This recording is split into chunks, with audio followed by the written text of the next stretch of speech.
Hello, everybody. Welcome back to But Why Though? And today we are going to sit down and talk with the CEO of Auroch Digital, Tomas Rawlings.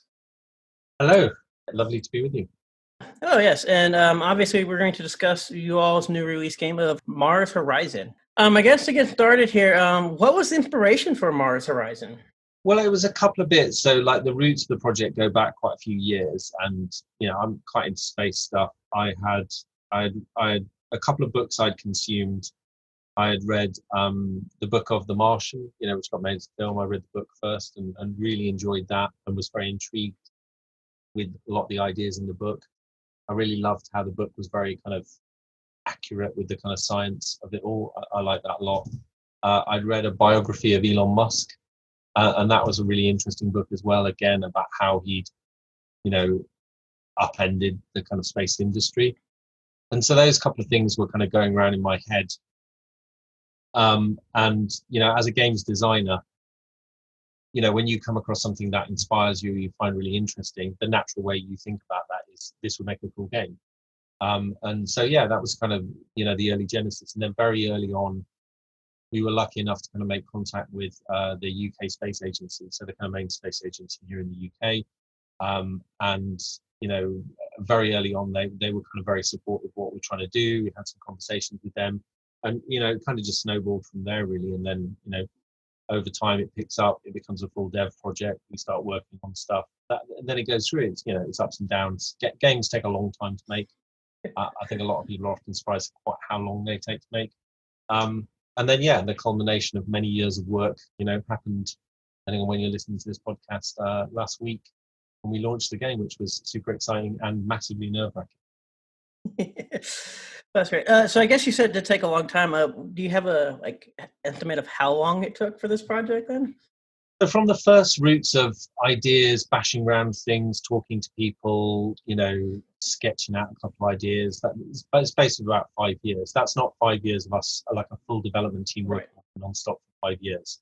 But yeah, it started somewhere around about then. But really, the bulk of the work is in the last couple of years. Like that's when we've got a full dev team working on it.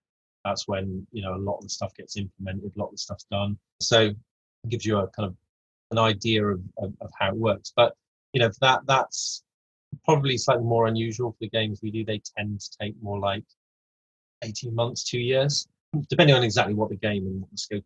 Yeah, it gives you a kind of rough idea of where it fits within what we do. That's awesome. So obviously you said you guys approach like the ESA or the European Space Agency and the UK Space Agency. And it's obviously the game you said supported by it. What was their contributions to this game? And kind of the support they gave y'all. Yeah, so just so people know, the UK Space Agency is a member of the European Space Agency. Right. The European Space Agency is a bunch of European countries, some of whom are full members like the UK and some of whom are associate members or partners. And they work together to do space missions, but they also work with NASA. They work with other space agencies. That's quite common. So through the UK Space Agency, I was introduced to the European Space Agency. Met with some people there. One of them, a great guy called Emmett Fletcher, who's their partnership manager. He came over and visited us actually. And we showed him the game. We showed him what we're working on. He went away and came back and said, "Yeah, we really like that." And so, how does that support manifest? Well, most importantly, we get to talk to people who run space agencies and work on missions for real. So, for example, a really nice guy called Andrew Koo at the UK Space Agency. Early on, he gave us a bunch of his time and talked about what he does as somebody who is part of a space agency. What do they do? Those kind of conversations helped us to formulate the sort of things that we wanted the player to do on the space agency management side of it. And say, for example, on the other side of it, on the kind of mission side of it, the mission control side, then we got invited to go to the European Space Agency. A couple of us went out. We went to a couple of their sites. So one of their sites in Netherlands, and then onto one of their sites, the kind of main control site in Germany. And we met with a whole bunch of people, including engineers who work on the ExoMars mission, which is the mission going up to Mars in 2022. We met with a bunch of people who work on mission control, people who work on mission planning, people who planetary scientists who are trying to find things out about Mars.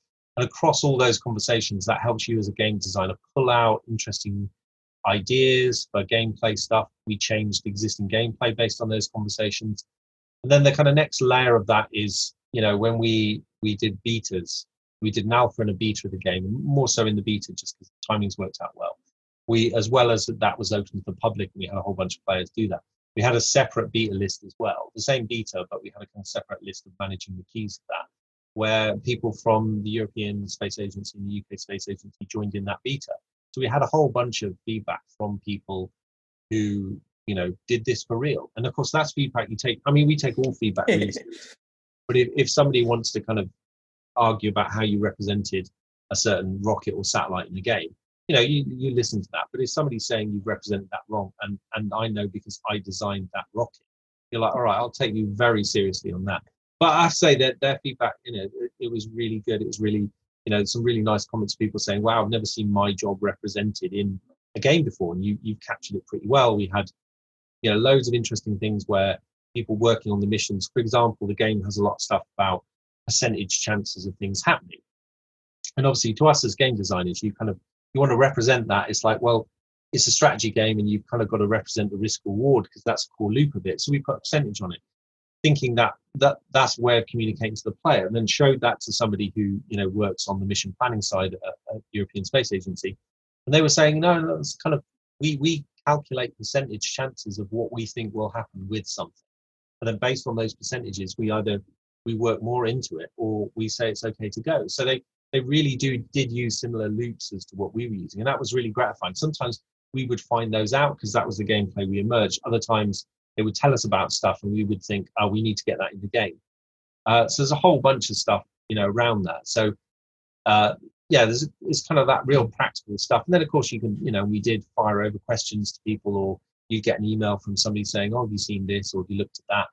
And it's that kind of exchange of information that was just so invaluable. So that to us, support, that was the best bit of it, was getting to people who talk on stuff. And of course then you get to make the joke where you say, well, it's not exactly rocket science, is it, with somebody who works on rocket science? And they didn't laugh at that lot, I thought.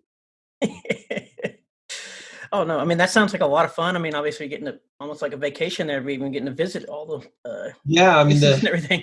The German the launch HQ in Germany, so they've got this big building, and within that building they've got a whole bunch of, they've got their main mission control, and they kind of we actually did play test in the bit of the mission control, which was quite cool, where we showed it to a bunch of ESA staff, and then they let us kind of into the mission control, look around and do that. But they've got a bunch of sub-mission controls as well for all the various other missions they're running.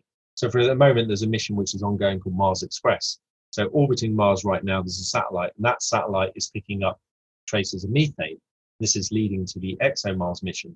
Methane's interesting because as a gas, if it's in a planetary atmosphere that's bombarded by solar radiation, which Mars is, because there's no magnetosphere protecting it like there is on Earth, then that gas is rapidly denated. It's kind of broken apart by the sun's solar radiation. But we keep finding, the Mars Express keeps finding traces of methane. So the question is, where's the methane coming from? One of the things that could lead to methane is life.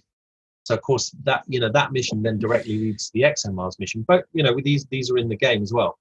So of course you're chatting with somebody there, and you see this computer, and that computer, you think, wow, that is connected to something orbiting Mars. That computer, if you press buttons on that computer, of course there'll be a time delay, something will happen on the satellite orbiting Mars, and it's pretty mind-blowing to kind of see that. Then of course you don't want to accidentally knock into the computer, or bring up Minesweeper on it or something and crash their mission. You just want to check my email. Is that right? Can I use this computer? Obviously they didn't let us do that, but it was very inspiring and very exciting to do that. It's amazing. It just sounds like a lot of fun. I guess you kind of already touched on it, so I kind of want to bring up a little bit more. You talked about like the percentages of all the, I guess, the success and the failures, and you kind of went into, like, I called it rolling a dice, but obviously they're probably definitely a lot more complicated than that. I guess, were you all worried about implementing that system for our player base? Because I mean, I love the system of dealing with success that way, but there is a lot of decisions that go into for just kind of. Well, I think I was really struck in the various conversations we had, and obviously, I knew that you had to have it that missions didn't always work out. It had to have an element of randomness in it. because that is the very nature of running the missions, and we wanted the gameplay to be authentic. So there's kind of no way around that. Then you just really get into, well, what will those percentages be? And I think, and again, to me, that's something to hand the player. Like if you look at the history of the space exploration, in those early days of space exploration, you know, in the kind of the NASA, the various European countries, obviously the USSR and other countries doing it, their failure rate was really high because it was all new. They were doing stuff for the first time ever in a lot of cases, you know, and people paid with their lives when they got that wrong sometimes. And so, you know, I felt it's important that risk reward was represented in the game because it's real. Like they've got much better at it now, like way better at it. So, you know, the chances of something going wrong are much lower.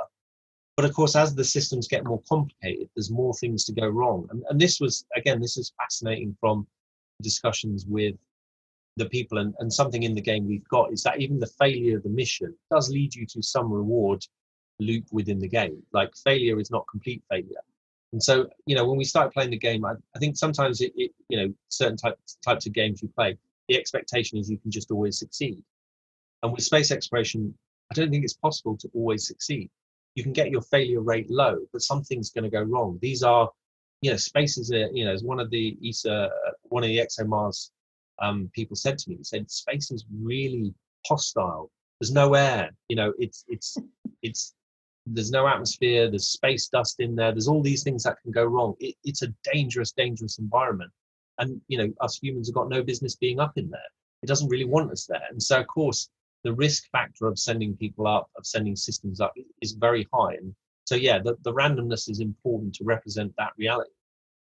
Thank you. I'm kind of blown away. I was by far probably my favorite part of the game was just seen these percentages, and you know, and the randomness of like even failure, and there was no 100% success, and I just really appreciate it. And I just really like the answer, and just everything else. It was just awesome about what all you all like implemented in the game and how it worked out.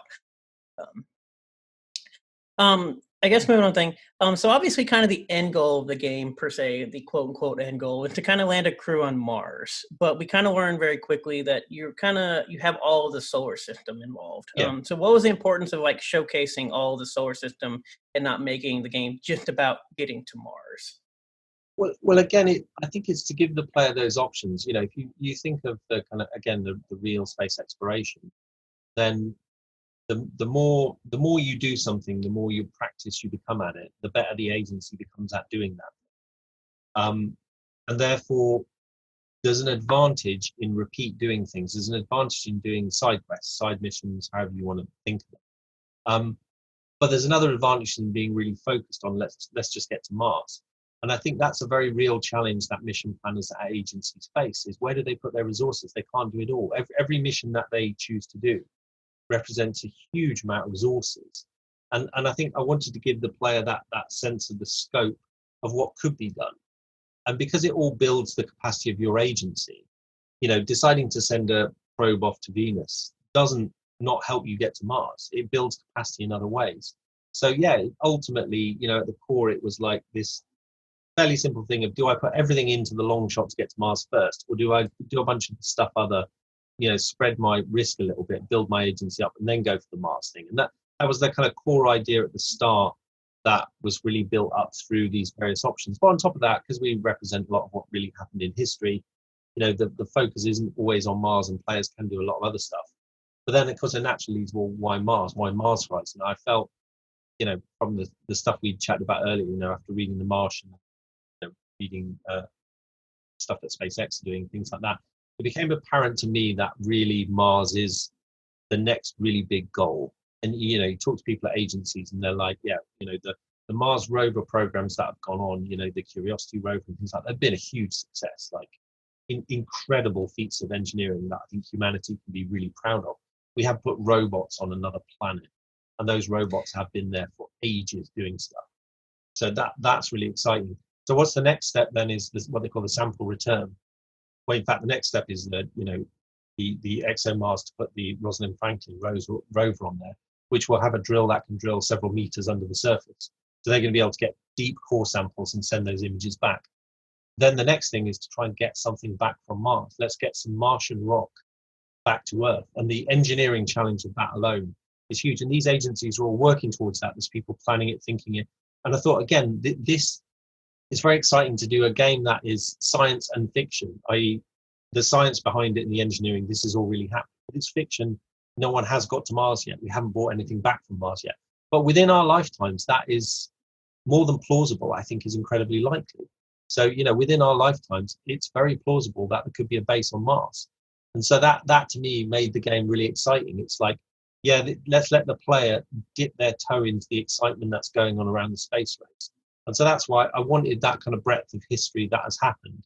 And I also wanted that focus on Mars because there is a focus on Mars. Awesome. I guess the next thing is I guess obviously kind of under this, the Spacepedia. I guess how much research went into it, and like, why do you all? I mean, what was the goal to make it so thorough? I mean, I love the fact that not only you had the practical, like what this rocket does, but also the historical context, everything. And I guess last part would be, were there any issues, I guess, getting any of the like images or anything from NASA? I know they're pretty friendly with giving out stuff sometimes, but obviously. Yeah, well, so I have to give a shout out to one of the team on that, our creative director, Aaron Ashbrook, who did a lot of that Spacepedia stuff. He did a brilliant job of it as well, alongside Matt Bone, who's the other designer who's working on it around that area. Yeah, I think because we really cared about this stuff, we really wanted to kind of project and share our interest in this. So when you work on a game like this, and certainly the way we work, we do tons of research and stuff. So there's all this research sitting around the studio into this thing. And it's like, we really want to package this up and do something with it. And that, then we were throwing ideas around of how we could do this. And also we kind of wanted to acknowledge that all the work that these agencies we were both working with and research did. And so the Spacepedia became a kind of natural, funnel for us to put all of that interest and, enthusiasm and research that we've done. In terms of getting the rights to it, actually, one of the great things about NASA is all of the material that a NASA produces is in the public domain by default, unless it's got the kind of face of an astronaut in it, in which case you need separate permissions from that. If it's clearly identifiable as an astronaut, they're very good like that. So those US government agencies produce loads of public domain material, which I guess you pay for it over taxes, so why not? But yeah, no, that's really great, and I think that does advance kind of knowledge and an interest in space. So yeah, that was kind of where the Spacepedia came about and why the images and things like that. And again, partnering with ESA, we're able to kind of run some images past them and say we kind of like to use these. But again, all of the people we dealt with at agencies were, generally got it. One of the things that surprised me actually, how many people at agencies are gamers? Like how many people play various games? We'd have conversations with people, we're trying to do this. They're like, oh yeah, I'm a massive fan of Civ, or I like Kerbal, or other games like that. And they would chuck out games that they played. And so often those conversations became really easy because they got what we were trying to do, which made it a lot more fun. Awesome. So I guess when I look at the game, we kind of talked about it. You kind of have the base building aspect, the mission control, even the mission, I guess, phases when you're kind of out in space. What were some of the challenges of kind of putting all those together and kind of forming one cohesive game? Because it's almost like sometimes you feel like you're doing multiple mini games within the one game. Yeah, I mean, that's definitely for me, right from the start, I felt important that the management side of the game needed to mesh with that mission control game. And obviously there's a whole bunch of stat things under the kind of the bonnet of what's going on there that connect with each other and that help each other in doing things. But it to me, again, taking a step back and thinking, as a game designer, I think of what is the interesting moments that you want to capture. And one of them is a rocket launch, and the rocket launches in Mars Horizon, they look like cutscenes going up, but they're not. They're generated at that point. So at any point when that rocket's going up, it can blow if it goes wrong. It's not like there's not two videos we've got, one rocket launching, one it blowing up. It generates, it goes up, there's a bunch of numbers running at any point can go wrong. And that was really important. I think we got that really right, because that captures that. If you spent all that time building that rocket and you put your resources into it and you're like, let's go, and the percentages look good, or they don't, and you just risk it anyway. We wanted to capture that tension, the rocket launch. But in order to support that, you need all the you need all the base building, you need all the other stuff supports that rocket launch point. So that's one point of drama. Then the second point of drama really is that, the mission succeeding, the rover landing on Mars, the spacewalk happening, the satellite launching. And again, we wanted a gameplay loop that ended at that point of like, we've done it or we've not. And so both of them, like, what they both needed to be kind of strategic, tactical gameplay loops. They both needed to not be, what we call twitch-based, i.e. reaction-based timing stuff. And so to me, that was the kind of core there. Can we have gameplay elements that are both tactical? We're not, once the player is playing a strategy game, there's different strategy parts of their brain. They're using different strategy elements going on, but ultimately it's still a strategy game. You're still strategizing about the best way of doing something. And those are the two elements that we brought together. And I have to say the mission control one is definitely the harder bit to get in there, because you're trying to get something that has that strategy loop to it, that turn-based strategy loop, but something that's not so bespoke that every single mission, you can't have loads of missions because you have to build hundreds of thousands of each individual thing, and the player can never learn a strategy to it. But you also need to link it back to all the other stuff you're doing. But by the end of it, I was very pleased with how all those elements came together. I will say it's nice to know that those are the rocket launches are generated in that like different cutscenes. I know I had one blow up at like 97%, and so ever since then I kept staring like, does it veer to the left a little bit? Does that mean it's going to work? If it doesn't, it's to the right. So I definitely paid close attention to those, thinking if there was a difference in all the scenes, and it's nice to know that no, it just randomly blows up. To kind of, I guess, finish it off everything, I guess, what was your favorite aspect of building this game? Well, I mean, this is agencies. Yeah, right. Yeah, that was probably a broad question, but no, I mean I think one of for me the thing that I loved about the game overall the most is it's kind of quite a positive-y thing, is once you dig into space research and the kind of history of it and everything like that, one of the things that comes across is it's one of these very few areas of life where you get a sense of real pride in what humanity has achieved. And I know during the Cold War it was more competitive and everything like that, but space is one of the few areas where different countries have worked together regardless of what's going on the surface. So even at some of the worst moments of the Cold War or terrible moments of tension between countries, they were actually cooperating in space. And I think to me that's what I want the game to have some sense of. And I was most proud of in the game is that sense of optimism. And a lot of the thing we said, it was like a vision statement. Development of the game is like, let's make humanity a multi-planetary species, and that planet is Mars, and that first step is getting there. And it's like, that feels like both an achievable goal and a really potent, powerful, and difficult goal at the same time. And that was the bit I liked the most, is that sense that we're engaging with where humanity could be next. And for me, that's both an exciting future, and it also represents an insane amount of work by the people on the planet now. That was the thing I liked most about what we did, is that engagement with the history and present of space exploration and where it's going to be in the near future. Awesome. That's amazing. So that's about all I have for questions and everything else. Thank you again so much for joining me and talking about Mars Horizon. I really enjoy the game. I hope everybody else checks it out. Yeah, please do. Yeah. I guess to kind of close it out, I guess where can everybody, not only find Mars Horizon, but also, yourself and what you all do?